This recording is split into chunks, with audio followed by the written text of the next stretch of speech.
May the words of my mouth and the meditations of our hearts be acceptable in your sight, O God, our strength and our Redeemer. Amen. There is a legend from the Middle Ages, yay, Middle Ages. There is a legend from the Middle Ages that says that Mary and Martha, after Jesus was resurrected from the dead, became missionaries and went from town to town and village to village, telling people the good news that the love of God, which comes to us and is manifested to us and is embodied in Jesus, the love of God which heals and feeds and forgives and challenges oppression and calls for hope. The love of God cannot be crushed because they tried to crush it. They tried to crucify Jesus, and he rose from the dead. So Christ is risen. That was the good news. And they went from village to village and town to town, preaching this good news, telling everybody this good news. And one town had a very long-term problem. This long-term problem was a dragon. Dragon is a problem. So Martha, true to form, taking care of business and practical necessities, killed the dragon. And Mary founded a monastery out in the wilderness. Also true to form. Martha's the one who makes sure that the practical details and all of the necessary issues are dealt with, and Mary is the sitter and the learner and the teacher and the reflector. This is the character. And I like this legend because it doesn't set one above the other. This legend doesn't. Now, I would suggest that in the gospel lesson for today, Jesus' main point is not to set one above the other necessarily. And here's why. 2 reasons. Number 1, hospitality is a fundamental biblical principle.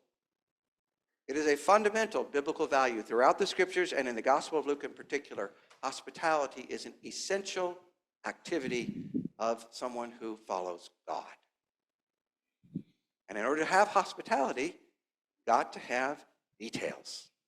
If we are to welcome Jesus into our worship service, say in Holy Communion, as Jesus comes to us in the bread and the wine, we need somebody to set out the little bitty cups. Thank you very much. If we want to welcome Jesus as he comes to us, perhaps in someone who is brand new, coming to church for the first time, or someone who has been coming for decades and decades, you need to have lights. And in the summertime especially, it really helps to have air conditioning. Thank you to the property committee. If you want to welcome Jesus who comes to us in folks who are in need in our neighborhood, it really does help if you put the school supplies in the bins outside of the deal hall. And if you want to help the people who are in trouble from the flooding, you can go to elca.org and contribute to ELCA disaster response. They're working there. If you want to help somebody who is on the other side of the world and you will never know, then you can get a pig or a goat or a chick for them during Advent. And if you want to help somebody who's come to us for refuge, fleeing from violence or poverty or oppression, write your congressman. Jesus comes to us in all these different ways. And there are specific, practical, concrete things that we do in order to welcome him.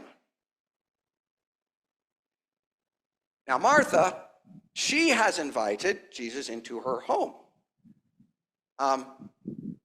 This is a little different than usual in Jesus' day. In Jesus' day, it would be the man who would invite someone into your home, because if you were having someone over to dinner, you were allying themselves with their faction. You were positioning yourself as part of their movement in whatever village or town you were in. Martha makes that decision this time.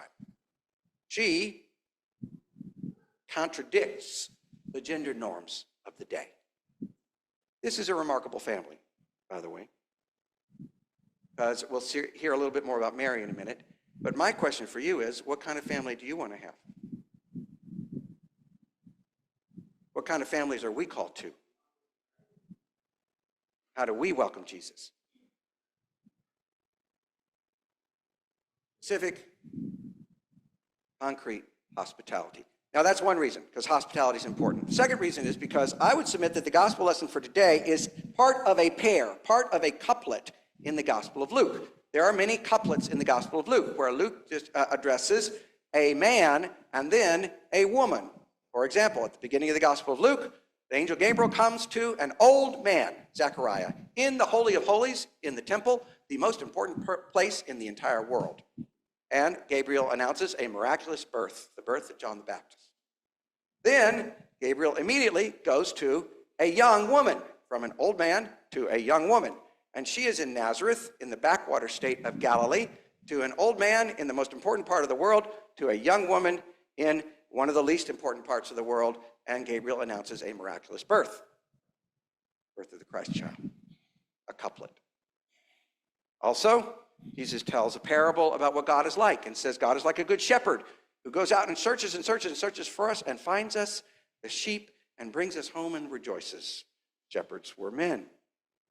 And then Jesus says, God is like a woman who loses her coin. And God searches and searches and searches her whole house until she finds us her coin. Then she calls all of her relatives and friends, and God rejoices. Couplets, men and women. Last week, Jesus spoke to a man who was a thinker and a learner and a teacher. He was an expert in the law. And he says to this expert in the law, you know what? If you want to obey God, you need to get up off your rear end and do something for somebody. That's what basically he says. And the Samaritan, so in the story, last week we heard, it's story of the Good Samaritan, the pastor, who is a thinker and a teacher, walks on by, past a man who has been left half dead in the road. So also a Sunday school teacher, a thinker and a teacher, comes walking on by, past the man who's half dead on the side of the road. And the Samaritan comes, and Jesus takes great care to elucidate the particulars of his hospitality. The Samaritan sees the man, has compassion, goes to him, pours wine and oil on the wounds, an early form of medical care, binds up the wounds, puts the man on his beast, takes him to an inn, stays overnight with the man in the inn to make sure he's taken care of, and then gives some money to the innkeeper the next day to pay for his care, and says, if you spend any more, then I'll pay you back on my way through. Okay? So you have medical care. You have transportation. You have housing. You have money. It will always involve money. You have financial considerations. Practical matters. Jesus goes through each of these in order to show a thinker how to do. Now, in the gospel lesson for today, Jesus speaks to a woman who is a doer. And he says, you know what? You might want to take a rest. Sit, listen, think for a while. Now, it is true that Jesus criticizes Martha. Can't get around that. This is a gentle criticism. Not long after this in the Gospel of Luke, Jesus criticizes people who are hypocrites and who forget the love of the poor. And that's not gentle. But here he says, Martha, Martha, you are pulled apart by so many different things. Mary has chosen the greater part. There's only one thing necessary. He says, and that one thing will not be taken away from Mary. So, first of all, I think Jesus is probably trying to protect Mary, because Mary is behaving outrageously. She sits at the feet of Jesus in the position of a student, someone who learns. And when you sit at the feet of the teacher, as you did in the early first century, that was the position of a student, of a disciple. And you would learn there, and eventually you would become a teacher. Well, women did not do this. Women took care of the house and the children and cleaned and cooked and did not engage in conversation about politics and God. But Mary does. And Jesus says, this will not be taken away from her. Boy, howdy, they tried to, didn't they? For a millennium and a half, women were prohibited from preaching and teaching, having authority, and presiding over Holy Communion. They did preach and teach. Hildegard of Bingen advised kings and nobles and rulers. Julian of Norwich's writings were passed down across the centuries. Sojourner Truth was part through her preaching of undoing one of the foundational pillars of American economy, the abominable practice of slavery. So they did, women, y'all women, you did preach and learn. And thanks be to God, in some of our churches, our own included, women can preach and teach and administer the sacrament. I wonder whether Jesus was also inviting Martha to slow down. Maybe we, if we're too busy, could slow down every once in a while.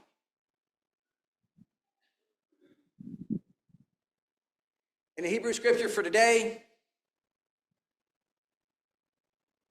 Abraham rushes back and forth to make a good meal, to prepare the best meal he can for these three people that he doesn't know from Adam's ox comes walking by.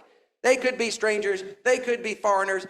He doesn't know who they are. Actually, they're God, but we don't know who the stranger is. Stranger could be God walking by. Abraham rushes back and forth, and from out of that hospitality comes the reaffirmation of the promise of new life. Abram and Sarah have been waiting for decades for a child, and it hasn't come, and now out of this hospitality comes the new promise. And Sarah, who again seems to be excluded from the conversation among the men who are talking about God and promises and that, she's sitting behind Abraham in the doorway of the tent, and she hears about this and she laughs. She says basically, well, my husband and I aren't making love at all anymore, so what are you even talking about? And it's a bitter laugh. Have we ever felt bitter? Like the promises God might have made to you didn't come about? Or family? Or the promises that society should have made to you, or maybe you made to yourself, and everything seems empty.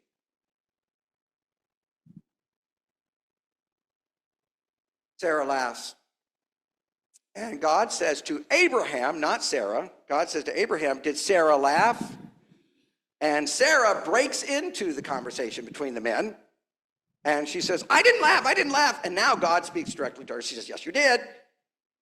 And about a year later, they have a baby. And guess what they name the baby? Isaac. And you know what Isaac means? He laughs. And I always kind of wonder, who laughs? Is it Abraham because he finally has a child? Or is it God who laughs? I wonder whether if we are thinkers and learners and teachers, we could do some more to be a part of God's laughter in the world, to help and to bless. And I wonder whether if we are doers and we are pulled apart by many things, we could take a few minutes, even 5 minutes a day, or you are here right now, to sit and to listen for God's laughter. Because you know what? Can't crush the love of God. And in the end, that promise will come about. God's laughter will win. Because Jesus is risen from the dead. Thanks be to God.